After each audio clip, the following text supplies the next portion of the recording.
சாயிராம். மனம் குழப்பமாக இருக்கும் சமயத்தில் மௌனமாக இருந்து விடலாம். அதே போல மனம் கஷ்டமாக இருக்கும் சமயத்தில் தைரியமாக இருக்கலாம். ஜெய் சாயிராம், ஜெய் ஜெய் சாயிராம். நம்ம சாய் அன்பர்கள் எல்லாரும் எப்படி இருக்கீங்க? எல்லாரும் நல்லா இருப்போம். ஓம் சாயிராம். என் அன்பு பிள்ளையே, அப்பா மீது உண்மையான பக்தி வைத்திருக்கிறாயா? அப்படி உண்மையான பக்தியும் நம்பிக்கையும் வைத்திருக்கிறாய் என்றால் இதை நம்பிக்கையோடு கேட்டுவிடு. இது உன் அப்பாவின் உத்தரவும் கூட. மகிழ்ச்சிகரமான செய்தி, நாளையே உன்னை தேடி வரும் மங்களகரமான நாளில் உனக்கான இன்ப அதிர்ச்சியை உன்னிடம் கொண்டு வந்து சேர்க்கும் வரை நான் ஓயமாட்டேன் என் குழந்தையே. உன்னுடைய பிரச்சனை தீர்வதற்கான அத்தனை வேலைகளையும் நான் செய்து கொண்டுதான் இருக்கிறேன். நிச்சயமாக உன் பிரச்சனை ஒரு முடிவுக்கு வரும். ஆம் குழந்தையே, முடிவுக்கு வரும். எப்பொழுதுமே உன் அறிவு சொல்லும் என்ன பேச வேண்டும் என்பதை அதை சிந்தித்து செயல்படுத்து. அதே போல உன் திறமை சொல்லும் நீ எப்படி பேச வேண்டும் என்பதை. அனுபவம் சொல்லும் நீ என்ன பேசக்கூடாது என்பதை.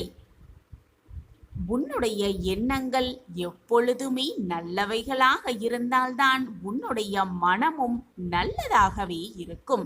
எனவே எண்ணத்தை நல்லதாக வைத்துக்கொள். நல்ல எண்ணத்தை எப்பொழுதுமே மனதில் தீர்க்கமாக பதிய வைத்துக்கொள். உன் மனம் நல்லதாக இருந்துவிட்டால் உன்னுடைய வாழ்வு மகிழ்ச்சி நிறைந்ததாகவே மாறிவிடும். எப்பொழுதுமே எந்நாளுமே. ஆம் குழந்தையே, மனதை நல்லதாக வைத்துக்கொள். நல்ல நல்ல எண்ணங்களாக நிரப்பி வைத்துக்கொள். வாழ்வு என்றுமே அழகானதாக இருக்கும், ரம்யமயமானதாகவே இருக்கும். எப்பொழுதுமே உன் மனம் என்ன சொல்கிறதோ அதை மட்டும் நீ கேட்டு நடந்து கொண்டாலே போதும். உன்னுடைய ஆசைகள் நிராசையாகி போனாலும் பரவாயில்லை என் குழந்தையே. எப்பொழுதும் உயர்ந்த எண்ணங்களை நினைத்துக்கொள். உயர்ந்த இலக்குகளை குறிவைத்துக் கொண்டே இரு. அப்பொழுதுதான் நீ எதிர்பார்த்ததை விடவும் அதிகமாக பெற்றுக்கொள்ளலாம். நிரந்தர சந்தோஷமாக, ஆனந்தமாக. ஆம் குழந்தையே, எதை இன்று நீ விதைக்கிறாயோ அதைதான் அறுவடை செய்வாய் நாளை. உன் மனதில் என்ன எண்ண ஓட்டம் ஓடுகிறதோ அதுதான் உன் வாழ்வில் அப்படியே நிகழும். நீ எப்படி நடந்து கொள்கிறாயோ அதுவாகவே மாறிவிடுகிறாய். இதுதான் உலகத்தின் உண்மையான அதிசயம். இதை புரிந்து கொண்டாலே போதும். எப்பொழுதுமே நல்லதையே நினைத்து கொண்டிரு, நல்லதையே செய்து கொண்டிரு. நல்லது மட்டுமே உன் வாழ்வில் எப்பொழுதுமே நடக்கும். உனக்கு துணையாக உன் அப்பா எப்பொழுதும் உன்னோடு இருந்து கொண்டிருக்கும் வரை எதற்குமே நீ பயப்படவோ கவலைப்பட வேண்டிய அவசியமே இல்லை என் குழந்தையே. சாயப்பா இருக்க உனக்கு ஏன் மனக்கவலை? ஓம் சாயிராம். நம்ம என்ன செய்கிறோமோ அதுதான் மீண்டும் நம் வாழ்வில் திரும்ப வரும். நாம் எதை விதைக்கிறோமோ அதுதான் நம்மை அறுவடை செய்ய முடியும் என்பதை விளக்கும் விதமாக ஒரு சிறிய கதையை பார்க்கலாம். ஒரு ஊரில் ஒரு அரசர் தன்னுடைய ராஜ்யத்தை மிக மிக அழகாக நடத்தி கொண்டு வந்தார். அவருக்கு மிக மிக அறிவாளியாக 3 மந்திரிகள் செயல்பட்டு வந்தார்கள்.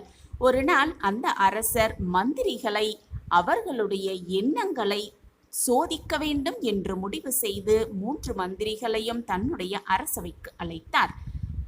3 மந்திரிகள் கையிலும் 3 சாக்கு மூட்டைகளை கொடுத்து காட்டிற்கு சென்று இந்த மூட்டைகளில் உங்களால் எவ்வளவு பழங்களை சேகரிக்க முடியுமோ அவ்வளவு சேகரித்து வாருங்கள் என்று கூறி அவர்களை காட்டுக்குள் அனுப்பினாராம் அரசர்.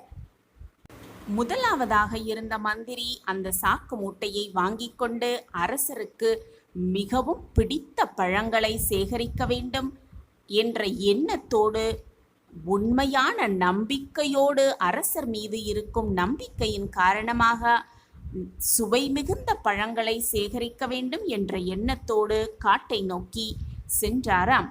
அங்கு மிகவும் சுவை மிகுந்த பழச்சாறு நிறைந்த பழங்களை தேடி தேடி அலைந்து அலைந்து அரசருக்காகவே சேகரித்தாராம் பழங்களை. அவருடைய முயற்சியாலும் அரசர் மீது வைத்த அபரீதமான ஒரு பாசத்தாலும் தன்னால் முடிந்த அளவு சுவை மிகுந்த பழங்களை சேகரித்து மூட்டையில் கட்டினாராம் முதலாவது மந்திரி. இரண்டாவது மந்திரி கொஞ்சம் சுறுசுறுப்பு இல்லாதவர் என்றுதான் வைத்துக்கொள்ள வேண்டும். அவர் நினைத்தாராம், அரசருக்கு நிறைய வேலை இருக்கிறது. அவர் இந்த சாக்கு மூட்டை நாம் சேகரிக்கும் பழங்களை ஒவ்வொன்றாக சோதித்து பார்க்க போகிறாரா? அவருக்கு 1000 வேலை இருக்கிறது. எனவே எது நமக்கு கிடைக்கிறதோ அதை இந்த சாக்கு மூட்டையில் வைத்து நிரப்பிக்கொள்வோம் என்ற எண்ணத்தோடு அவர் கைக்கு என்னென்ன பழங்கள் கிடைத்ததோ அதை எடுத்து அந்த மூட்டையில் கட்டி நிரப்பி விட்டாராம். அந்த மூட்டையில் கொஞ்சம் சுவை மிகுந்த பழங்கள், அது மட்டுமல்ல அழுகிய நிலையிலிருந்த பழங்களையும் சேகரித்து வைத்தாராம் அந்த மூட்டையில். மூன்றாவது மந்திரி மிக மிக மோசமான எண்ணத்தோடு, நம் 3 பேரில் யார் மிகப்பெரிய மூட்டையை எடுத்து கொண்டு வருகிறார்களோ அவர்கள்தான் அரசர் நன்மதிப்பை பெற்றவர்கள் என்று நினைத்து கொண்டு மிக மிக தவறான எண்ணத்தோடு அவர் கொண்டு வந்த அந்த சாக்கு மூட்டைகள் நிரம்ப சருகுகள், குச்சிகள், காட்டில் கிடைத்த தேவையில்லாத பொருட்களை அந்த சாக்கு மூட்டையில் நிறைய கட்டி பெரிய மூட்டையாக மாற்றிக்கொண்டாராம் மூன்றாவது மந்திரி. 3 பேரும் அவரவர் சேகரித்த மூட்டைகளை எடுத்துக்கொண்டு அரசவைக்கு சென்று அரசர் முன்பாக வைத்தாராம். அரசர் அந்த 3 மூட்டைகளையும் நன்றாக உற்று கவனித்தார். இதை பார்த்த மூன்றாவது மந்திரிக்கு சந்தோஷம் தாங்க முடியவில்லை. ஏனென்றால் தான் கொண்டு வந்த மூட்டைதான் மிக பெரியதாக இருந்ததால் அவருக்கு சந்தோஷம் மிக ஆனந்தமாகவே இருந்தார். ஆனால் அந்த மூட்டை எதையுமே பிரிக்காமல் அரசர் உடனே கட்டளையிட்டார், 3 மந்திரிகளையும் 3 சிறைகளில் அடைத்து விடுங்கள். 1 மாதம் முழுவதுமாக 3 பேருக்கும் எந்த உணவையும் கொடுக்காமல் அவர்கள் சேகரித்து வந்த பழங்களை அவர்கள் சாப்பிடும்படி கட்டளையிட்டாராம் அரசர். இதை கேட்ட 3 மந்தியருக்கும் மிக மிக அதிர்ச்சியாக இருந்தது. அரசர் கட்டளைப்படி 3 பேரும் சிறையில் அடைக்கப்பட்டனர். முதலாவது மந்திரி 1 மாதம் முழுவதும் தனக்கு உணவு கிடைக்கவில்லை என்றாலும் தான் சேகரித்த நல்ல எண்ணத்தோடு தான் சேகரித்து வந்த சுவை மிகுந்த பழங்களை சாப்பிட்டு தன்னுடைய நாளை கழித்து கொண்டிருந்தாராம் முதலாவது மந்திரி. இரண்டாவது மந்திரி கொஞ்சம் சோம்பேறித்தனமாக தாம் சேகரித்த அழுகிய, அது மட்டுமல்ல நல்ல சுவை மிகுந்த பழங்களை சேர்த்து 1 மாதம் அந்த பழங்களை வைத்து சாப்பிட்டு தன்னுடைய நாட்களை நகர்த்தி வந்தாராம் இரண்டாவது மந்திரி. ஆனால் மூன்றாவது மந்திரியோ தன்னுடைய எண்ணத்தின் காரணமாக உணவு உண்வதற்கு எதுவுமே இல்லாமல் பசியோடே தன்னுடைய நாட்களை நகர்த்தி கொண்டு வந்தாராம். அந்த 3 மந்திரிகளும் அவரவர்க்குரிய எண்ணப்படி தன்னுடைய செயலை அனுபவித்து வந்து கொண்டிருந்தார்கள். நாமும் நம் வாழ்வில் நாம் என்ன நினைக்கிறோமோ, எந்த எண்ணத்தோடு இருக்கிறோமோ அந்த எண்ணத்தை நம் வாழ்வில் நாம் பிரதிபலித்துதான் ஆக வேண்டும். அதை தான் அனுபவித்தே தீர வேண்டும். நம் எண்ணம் எப்படியாக இருக்கிறதோ அதன்படிதான் நம் வாழ்வும் நகரும் என்பதை புரிந்து கொள்வதற்காகத்தான் இந்த கதை. முதலாவது மந்திரி தன்னுடைய நல்ல எண்ணத்தால், நல்ல எண்ணத்தோடு அரசர் மீது இருந்த நல் மதிப்பால் அவர் சேகரித்த பழங்கள் அவர் வாழ்நாளை நகர்த்துவதற்கு மிக மிக உதவியாகவே இருந்தது. இரண்டாவது மந்திரி தன்னுடைய சோம்பேறித்தனத்தினாலும் சில கெட்ட எண்ணங்களினாலும் அவருக்கு அழுகிய, அது மட்டுமல்ல கொஞ்சம் சுவை மிகுந்த பழங்கள் கிடைத்ததால் அவருடைய எண்ணம் போல் அவர் நாளும் கழிந்தது. மூன்றாவது மந்திரி அவருடைய கொடூர புத்தியால், ஏமாற்ற வேண்டும் என்ற தவறான எண்ணத்தால் அவர் செய்த அந்த வினை தன்னையே சுட்டு உணவு இல்லாமல் தவித்ததை அப்பொழுதுதான் உணர்ந்து கொண்டார் அந்த மூன்றாவது மந்திரி. நாமும் நம் வாழ்நாளில் நாம் என்ன செய்கிறோமோ என்ன நினைக்கிறோமோ அதிலிருந்து தப்பிக்கவே முடியாது. ஏதாவது ஒரு ரூபத்தில் அது மீண்டும் நம்மை வந்து சேரும் என்பதை புரிந்து கொண்டு செயல்பட வேண்டும். நாம் நல்லதை நினைத்தால் நமக்கு நல்லதே மீண்டும் வரும். நாம் தீயது நினைத்தால் தீயதுதான் மீண்டும் வரும். இதுதான் கர்மா. அந்த கர்மாவிலிருந்து யாருமே தப்பவே முடியாது. கர்மாதான் ஒவ்வொரு வாழ்நாளையும் நகர்த்தி கொண்டிருக்கிறது. எப்பொழுதுமே நல்லதை மட்டுமே நினைக்க வேண்டும், நல்லதை மட்டுமே செய்ய வேண்டும். ஏதாவது ஒரு ரூபத்தில் நமக்கும் அந்த நல்லது திரும்ப வரும் என்ற நல்ல எண்ணத்தோடு எதை செய்தாலும் நல்லதை மட்டுமே செய்ய வேண்டும். நாம் எதை விதைக்கிறோமோ அதைதான் அறுவடை செய்வோம். ஆம், நாம் எதை விதைக்கிறோமோ அதைதான் அறுவடை செய்வோம். எனவே நல்லதையே நினைப்போம், நல்லது மட்டுமே நம் வாழ்வில் நடக்கும். சாயிராம் சாயிராம். என் அன்பு குழந்தா, உனக்கு கஷ்டம் வந்தால் கலங்காமல் இரு. எப்பொழுதுமே எந்த நேரத்திலும் நல்லதை மட்டுமே நினைத்து கொண்டிரு. நேர்மறை சிந்தனையாக இரு. எதிர்மறையாக எண்ண வேண்டிய அவசியமே உனக்கு இல்லை. உன்னுடைய தைரியம் உன்னுடைய பயத்தை விட ஒரு படி மேலே இருக்கும்படி பார்த்துக்கொள்.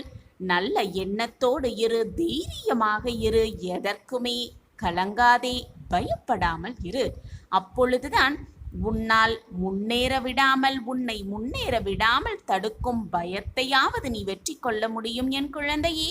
அந்த பயத்தை நீ வெற்றி கொண்டாலே போதும், மிகப்பெரிய அனைத்தையும் சாதித்து காட்டலாம்.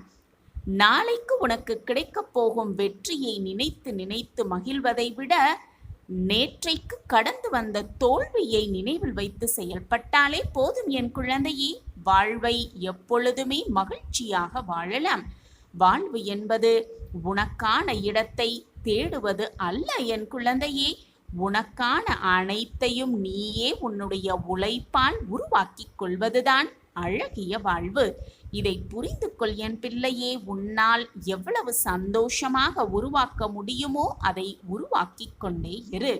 நேற்றைய நினைவுகளை நினைத்து நிறைத்து வருந்திக் கொண்டே நாளைய கனவுகளை மூழ்கடித்து விடாதே என் பிள்ளையே. ஆம் குழந்தையே, எப்பொழுதுமே நினைவுகளை நினைத்து நினைத்து வருந்தாதே. உன்னுடைய மனதில் உறுதி இருந்தால் வாழ்வே உனக்கு வசமாகும். அந்த உறுதியை எப்பொழுதும் தீர்க்கமாக மனதில் பதிய வைத்துக்கொள். வீழ்ந்து விடுவேனோ என்ற பயத்தோடு ஓடாதே. விழுந்தாலும் எழுந்து விடுவேன் என்ற நம்பிக்கையோடு ஓட கண்டுபிடி. ஓடிக்கொண்டே இரு. வாழ்வில் எப்பொழுதுமே தடுமாற்றமே எப்பொழுதுமே இருக்காது. ஆம் குழந்தையே, தடுமாற்றமே இருக்காது. நீ உன் இலக்கை அடைய வேண்டுமென்றால் முதலில் அந்த 2 செயல்களை செய்ய பழகிக்கொள்ள வேண்டும். முதலில் முயற்சி, இரண்டாவதாக பயிற்சி. வாழ்வில் மேடும் இருக்கும் பள்ளமும் இருக்கும் என் குழந்தையே. ஆம், இரண்டும் சேர்ந்ததுதான் வாழ்வு. எந்த சூழலிலும் கிடைக்கின்ற மகிழ்ச்சியை அனுபவித்து ரசித்து கடந்து செல்ல நீ பழகிக்கொண்டாலே போதும். அப்படித்தான் பழகிக்கொள்ள வேண்டும் என் குழந்தையே.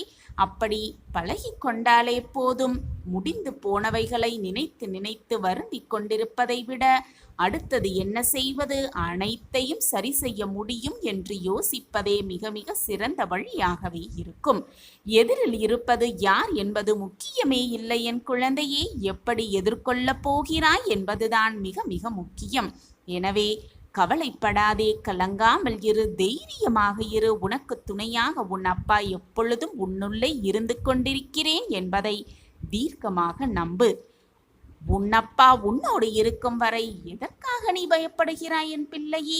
காலம் கடந்தாலும் கூட உனக்கான நல்லதை நான் உன்னிடம் நிச்சயமாக கொண்டு வந்து சேர்ப்பேன். காலம் போகிறதே என்று வருத்தப்படாதே. உனக்கான காலத்தை உருவாக்குபவனே நான் தான். அதற்கு மிக மிக அவசியமான ஒன்று உனக்கு என்ன தெரியுமா? பொறுமையும் நம்பிக்கையும் தான். கலங்காமல் இரு என் குழந்தையே. நீ நீண்ட நாட்களாக எதிர்பார்த்து என்னிடம் வேண்டுதலாக வைத்தது, என்னிடம் பிரார்த்தனையாக வைத்தது உனக்கு நிறைவேறப் போகிறது.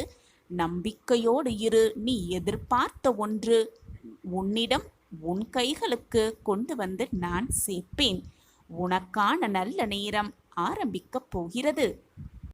உன்னுடைய வாழ்வு முதலில் எதை நோக்கி செல்கிறது, எதை நோக்கி பயணம் படுகிறது என்பதை ஆராய்ந்து முதலில் தெளிவாக புரிந்து கொள். ஒவ்வொரு விஷயத்தையும் கவனித்து உன்னுடைய இலக்கை எப்படி அடைய வேண்டும் என்பதை ஆழமாக சிந்தனை செய்து முன்னேறிக்கொண்டே இரு. நம்பிக்கையோடு முன்னேறிக்கொண்டே இரு. உன்னுடைய சோம்பேறித்தனத்தை, அலட்சியமாக நினைக்கும் உன்னுடைய சிந்தனையை எது வந்தாலும் பார்த்து கொள்ளலாம் என்று அலட்சியமாக இருக்கும் உன்னுடைய மனநிலைமையை முதலில் மாற்றிக்கொள்ள வேண்டும். வாய்ப்புகளும் சந்தர்ப்பங்களும் உன்னை நோக்கி வரும் பொழுது பார்த்து கொள்ளலாம் என்று காத்து கொண்டே இருப்பதை விட உனக்கான வாய்ப்புகளையும் சந்தர்ப்பங்களையும் நீ உருவாக்கி கொள்வதுதான் மிக மிக சிறப்பு. உன்னுடைய தேடலையும் உன்னுடைய பாதையையும் உன்னுடைய வழியையும் நீ தேடத் துவங்கு. உனக்கான பாதை தானாகவே உன் கண்களுக்கு தெரியும்படி நான் வழிவகை செய்வேன். அந்த வழியில், அந்த பாதையில் உன்னுடைய பாதங்களை பதித்து நீதான் நடக்க வேண்டும். நம்பிக்கையோடு காலூன்றி நடக்க வேண்டும்.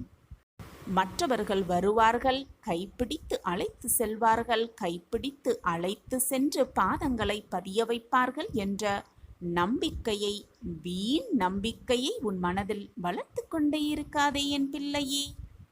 வாய்ப்புகள் வரும், சந்தர்ப்பம் வரும் என்று காத்திருந்து உன்னுடைய காலத்தை வீணடித்து விடாதே. முதலில் நீ தேட ஆரம்பித்தால்தான் உனக்கான தேடல் எப்படி இருக்க வேண்டும், எப்படி இருக்கும் என்பது உன் மனதிற்கு தெளிவாகவே புரியும். அதன் பின்புதான் உனக்கான சந்தர்ப்பமும் உனக்கான தேடலும் உனக்கான வாய்ப்பும் உன்னை தேடி வரும்.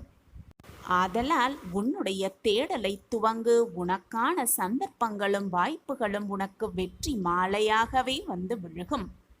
உன்னோடு உன் உயிருக்கு உயிரான சாயப்பா இருக்கிறேன். இனிமேலும் இருப்பேன், எப்பொழுதுமே இருப்பேன். உனக்கு நல்லது மட்டுமே நடத்த உன் சாயப்பா நான் இங்கு வேலை செய்து கொண்டிருக்கிறேன்.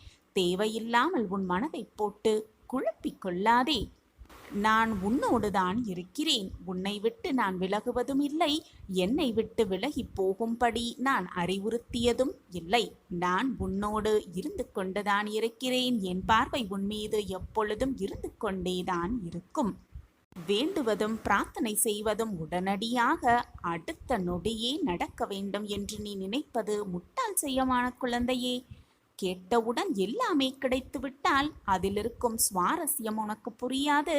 கேட்டவுடன் எல்லாமே கிடைத்துவிட்டால் அதில் இருக்கும் மதிப்பும் உனக்கு தெரியாது.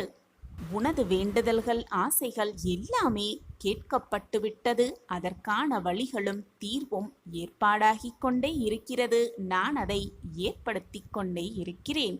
தகுந்த நேரத்தில், தக்க சமயத்தில் அதை உன்னிடம் கொண்டு வந்து சேர்க்கும் பொறுப்பை நான் ஏற்றுக்கொண்டிருக்கும் பொழுது உன் மனதில் தேவையில்லாத சஞ்சலம் எழ வேண்டிய அவசியமே இல்லை. உன் சாயப்பா உன்னோடு இருக்கும் வரை நீ எதற்குமே கலங்கவோ வருத்தப்படவோ வேதனைப்பட வேண்டிய அவசியமே இல்லை குழந்தையே. உனக்கான ஏற்ற காலம்தான். உனக்கு வேண்டியது எல்லாமே உனக்கு சுலபமாக, மிக சுமூகமாக முடியும் என்பதை நீ என்னிடம் நெருங்கியவுடனே, என்னிடம் பிரார்த்தனை வைத்தவுடனேயே நீ தெரிந்து கொள்வாய். கலங்காதே, சந்தோஷமாக இரு. நீ நினைப்பது எல்லாமே உனக்கு சாதகமாக நடக்கப் போகிறது. உன் வாழ்க்கையில் அதிரடி மாற்றங்கள் ஒவ்வொன்றாக நிகழப்போகிறது.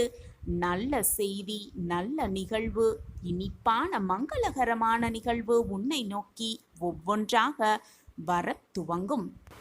அளவு கடந்த கவலையையும் வேதனையும் சோகத்தையும் அனுபவித்து கொண்டே இருக்கிறேனே, என் வாழ்க்கையில் எப்பொழுதுதான் மாற்றங்கள் நிகழும் என்று மனதை போட்டு வேதனைப்படுத்தி கொள்ளாதே, குழப்பிக் கொள்ளாதே. நான் சாய், உன்னுடைய அப்பா, உன் வாழ்க்கைக்கு நல்லது நிகழ்த்தாமல், நல்லதை நடத்தாமல், உன் முகத்தில் ஆனந்தத்தை பார்க்காமல் நான் ஓயவே மாட்டேன். நீ எதற்காக இவ்வளவு நாள் காத்து கொண்டிருந்தாயோ அது உனக்காகவே நிறைவேறப் போகிறது. நீ நினைப்பதற்கு மேலாகவே உன் வாழ்வில் எல்லாம் உனக்கு சாதகமாக நிகழப் போகிறது. நான் உனக்கு எப்பொழுதுமே துணையாக இருப்பேன். உன்னை நன்றாக புரிந்து கொள். எப்பொழுதுமே உன்னுடைய குறைகளை மற்றவர்களிடம் பகிர்ந்து கொள்ளாதே. ஏனென்றால் சுற்றி இருப்பவர்களெல்லாம் உன் குறைகளை கேட்டு வருத்தப்படுவார்கள் என்று நீ அப்படியே அனைவரையும் நம்புவது முட்டாள்தனமான செயல்தான். ஏனென்றால் உன்னை சுற்றி இருப்பவர்கள் நல்லவர்களாகவும் இருப்பார்கள். சில பேர் உன் குறைகளையும் கஷ்டங்களையும் பார்த்து சந்தோஷப்படுபவர்களாகவும் இருப்பார்கள். வெளியே வருத்தப்படுவதைப் போல காட்டிக்கொண்டு உள்ளே மகிழ்ந்து கொண்டிருப்பார்கள். இதை புரிந்து கொண்டு செயல்படு. உன்னை போல் உன்னை சுற்றி இருப்பவர்களும் நல்லவர்களாகவே இருப்பார்கள் என்று மட்டும் நம்பிவிடாதே. இந்த உலகத்தில் பலவிதமான மனிதர்கள் வாழ்ந்து கொண்டிருக்கிறார்கள். சிலர் நல்லவர்களாகவும் இருப்பார்கள், சிலர் தீயவர்களாகவும் இருப்பார்கள், சிலர் வேதனையை உண்மையாக புரிந்து கொள்பவர்களாகவும் இருப்பார்கள். அவர்கள் தகுதியை அறிந்து தரத்தை பிரித்து அவர்களோடு பழகிக்கொண்டால் உன் மனதும் லேசாகும், உன் வாழ்வும் வெற்றிகரமாகவே இருக்கும். உனக்கான நல்ல அறிகுறியாகவே இந்த பதிவு உனக்கு கிடைக்கும். என்னுடைய ஆசிர்வாதத்தால் இதுவரை உன் வாழ்க்கையில் நீ இழந்தது, நீ விரும்பியது அனைத்தும் உன்னிடமே வந்து சேரும். அதனால் எதை பற்றியும் கவலைப்படாதே என் செல்லமே. எது நீ இழந்தாலும், எது உன்னை விட்டு சென்றாலும், எது உன் மனதை காயப்படுத்தினாலும் உன் சாயப்பாவை மட்டும் நீ விலகவே இல்லை குழந்தையே. நானும் உன்னை விலகவே மாட்டேன். உன் சாயப்பா உன் மீது காட்டும் பரிவையும் பாசத்தையும் அன்பையும் நீ இதுவரை இழக்கவே இல்லை.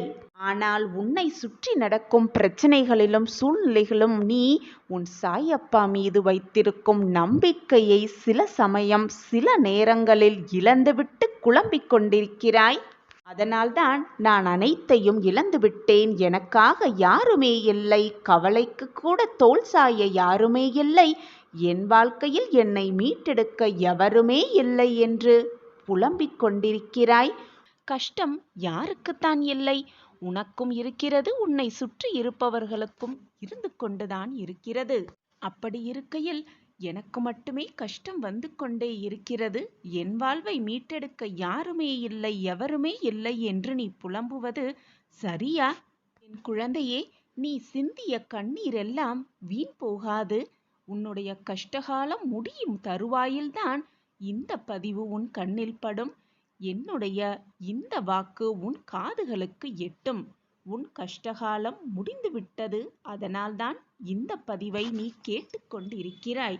உன்னுடைய விதி மாறப்போகிறது. உன் விதியை மாற்ற உன் சாயப்பா புறப்பட்டு விட்டேன் உன் இல்லம் நோக்கி. இதோ சிறிது நேரத்தில் வந்து விடுவேன். உன் வாழ்க்கையை மாற்ற, உன் விதியை மாற்ற.